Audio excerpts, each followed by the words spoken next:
On November 9, 2006, the American Dental Association released a warning that fluoridated water should not be mixed with concentrated formula or foods intended for babies 1 year old and younger. Most mothers across the nation never heard about it. On December 15, 2006, the Centers for Disease Control released the same warning, also stating that mixing fluoridated water with concentrated formula or foods intended for babies 1 year old and younger may increase the risk of enamel fluorosis. Once again, mothers around the nation were left clueless.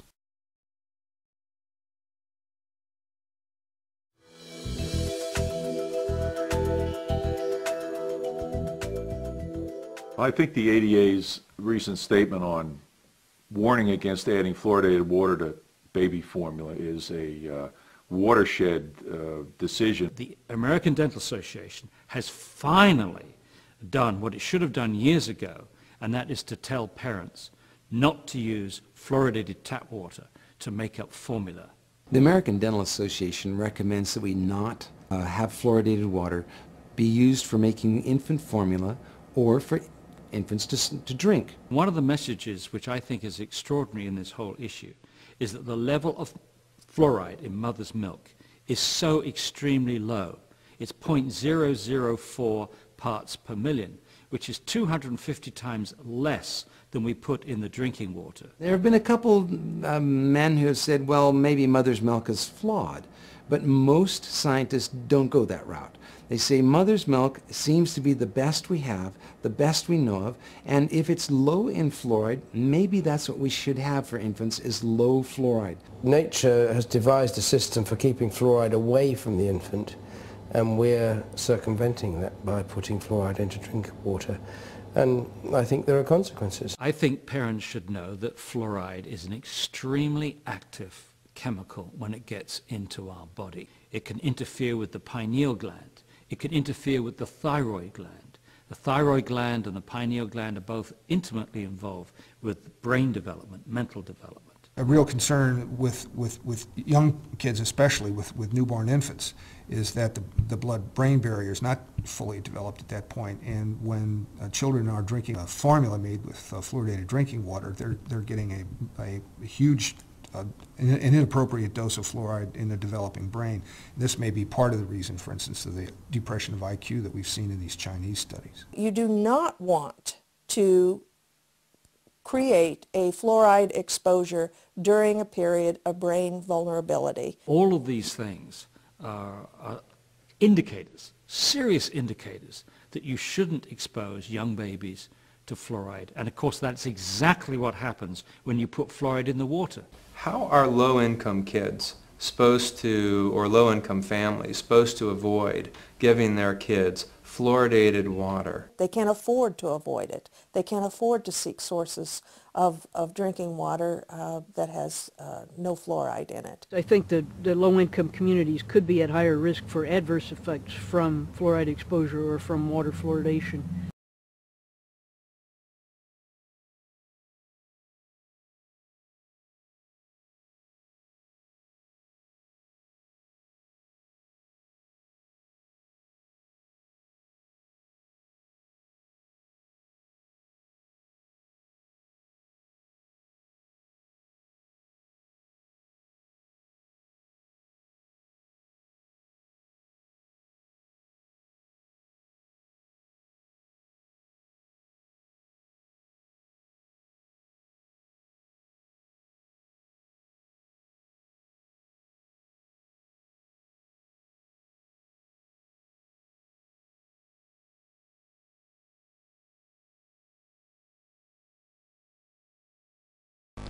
Earth Island Journal, Fluoride and the Phosphate Connection. During the late 1960s, fluoride emissions were damaging crops, killing fish, and causing crippling skeletal fluorosis in livestock. The EPA became concerned and enforced regulations requiring manufacturers to install pollution scrubbers. At that time, the facilities were dumping the concentrated pollution directly into waterways leading into Tampa Bay. In 1972, the EPA issued a rule requiring manufacturers to install pollution scrubbers. At that time, the facilities were dumping the concentrated pollution directly into waterways leading into Tampa Bay. In 1972, the EPA issued a rule requiring manufacturers to install pollution scrubbers. In the late 1960s, EPA chemist Irvin Bellick worked out the ideal solution to a monumental pollution problem. Because recovered phosphate fertilizer manufacturing waste contained about 19% fluorine, Bellick concluded that the concentrated scrubber liquor could be a perfect water fluoridation agent.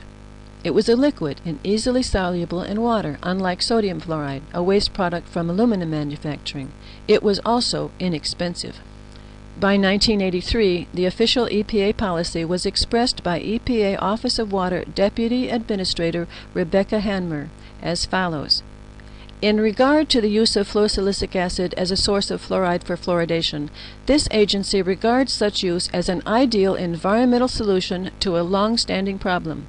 By recovering byproduct fluorosilicic acid from fertilizer manufacturing, water and air pollution are minimized, and water utilities have a low-cost source of fluoride available to them.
Fluoride.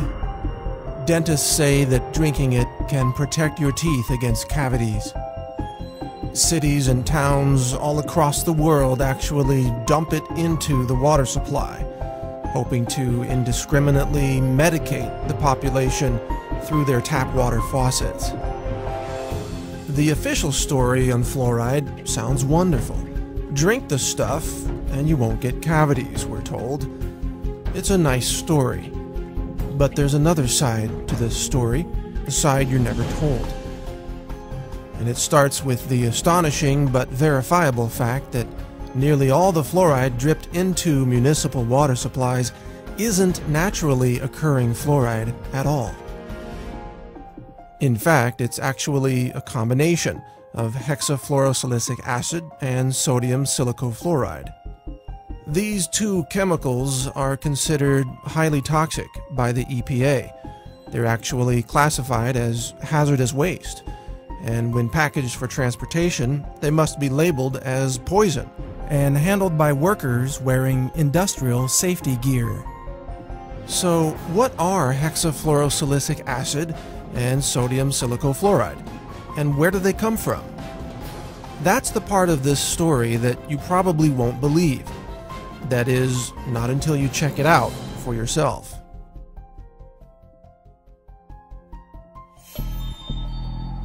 Because the more you look into the mythology of fluoride, the more bizarre this story becomes. And this bizarre story begins at phosphate mining companies.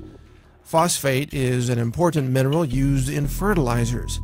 It's mined from natural rock deposits scattered across the world, and the phosphate rock is then refined to produce phosphoric acid.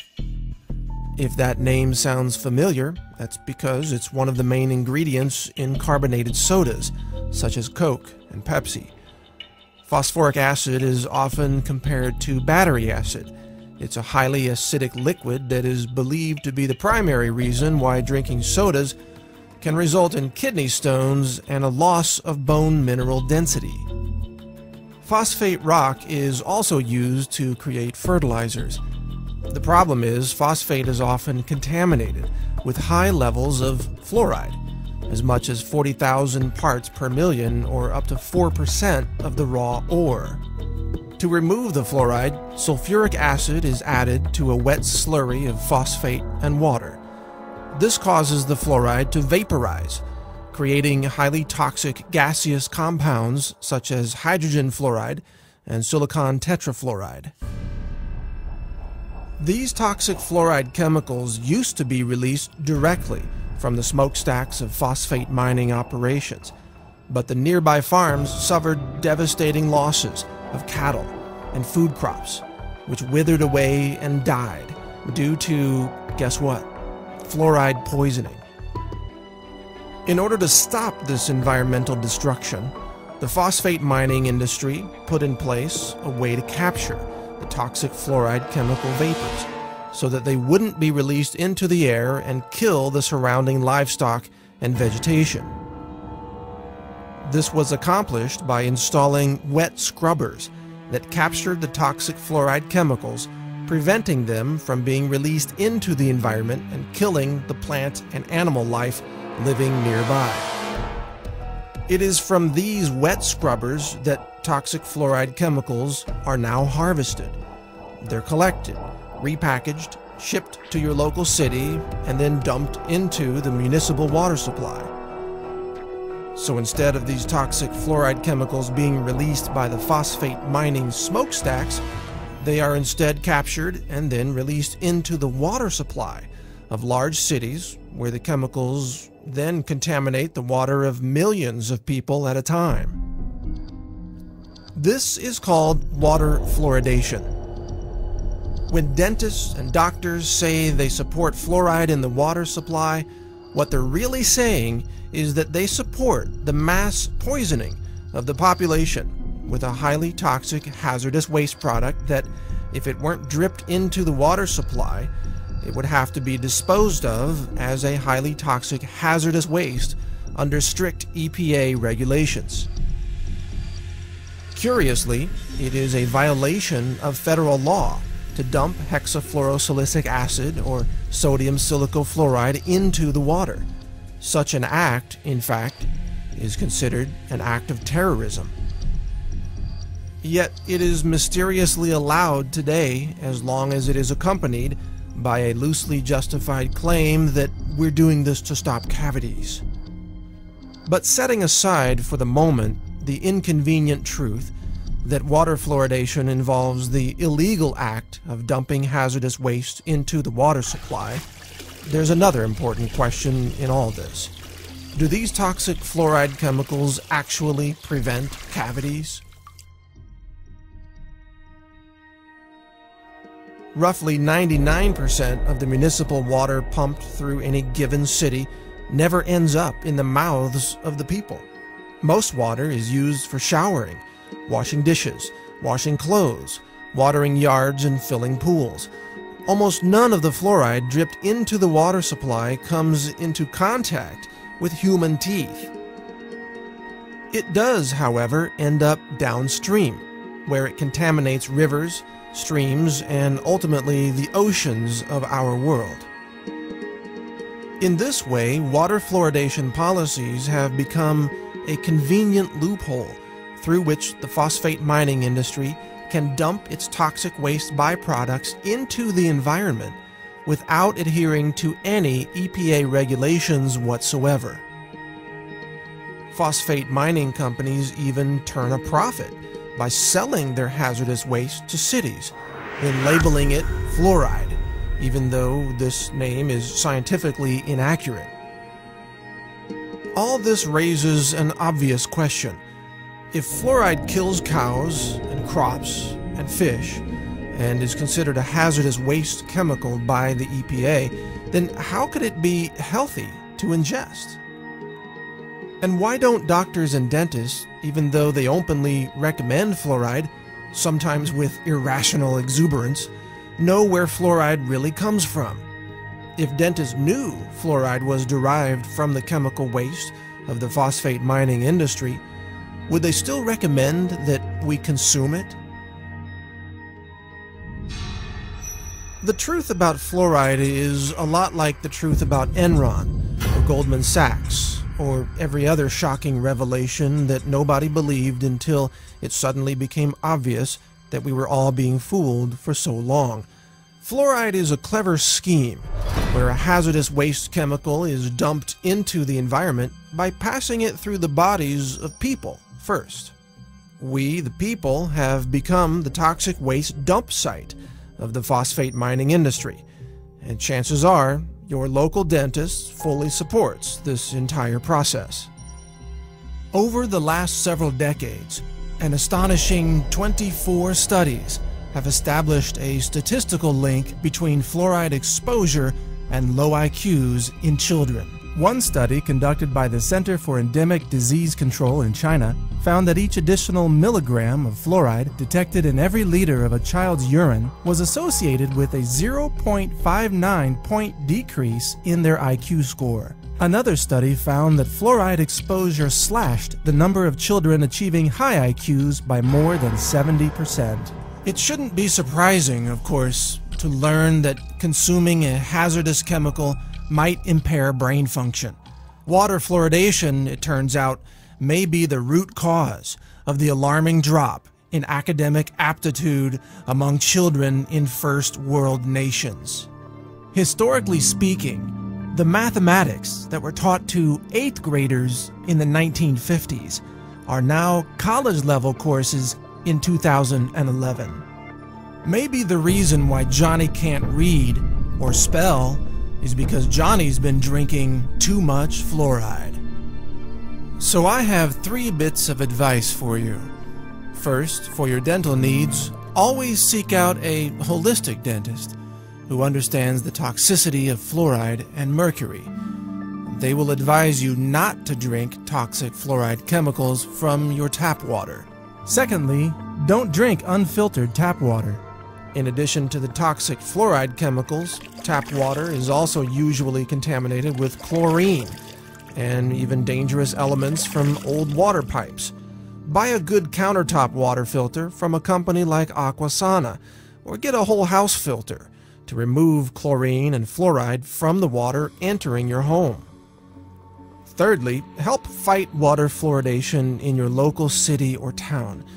If your city is like most cities, water fluoridation policies have been pushed by dentists and doctors who are technically ignorant of the origins and composition of fluoride, and yet they seek to assert power over the composition of your local water supply. They essentially attempt to mass medicate the entire population with what can only be called a drug, a biologically active chemical that they claim can prevent a health condition.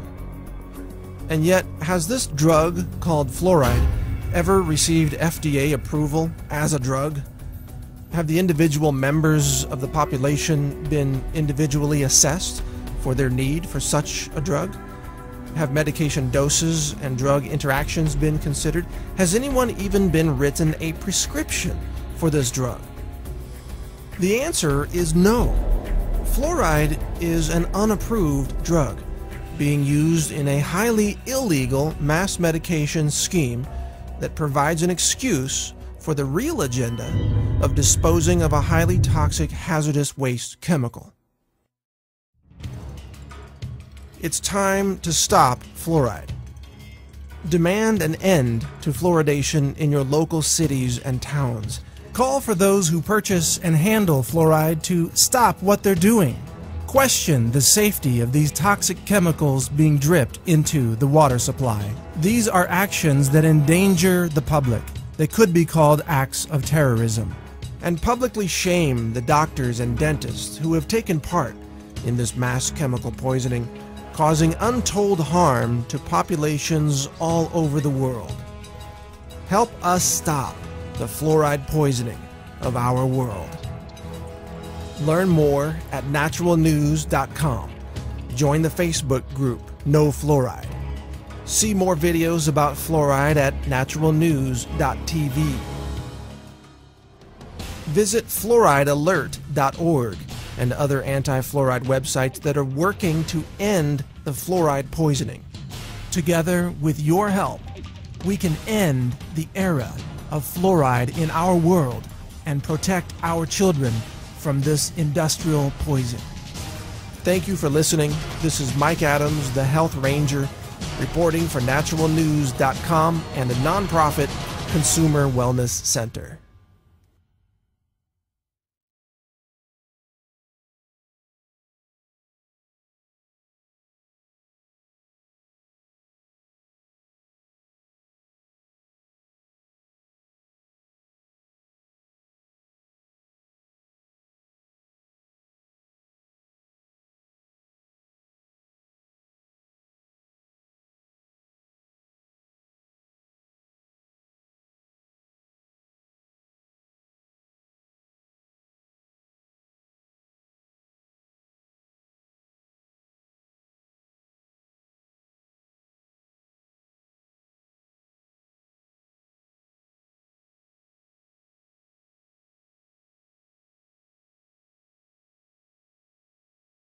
Protect the environment, or I'll kill you! Captain!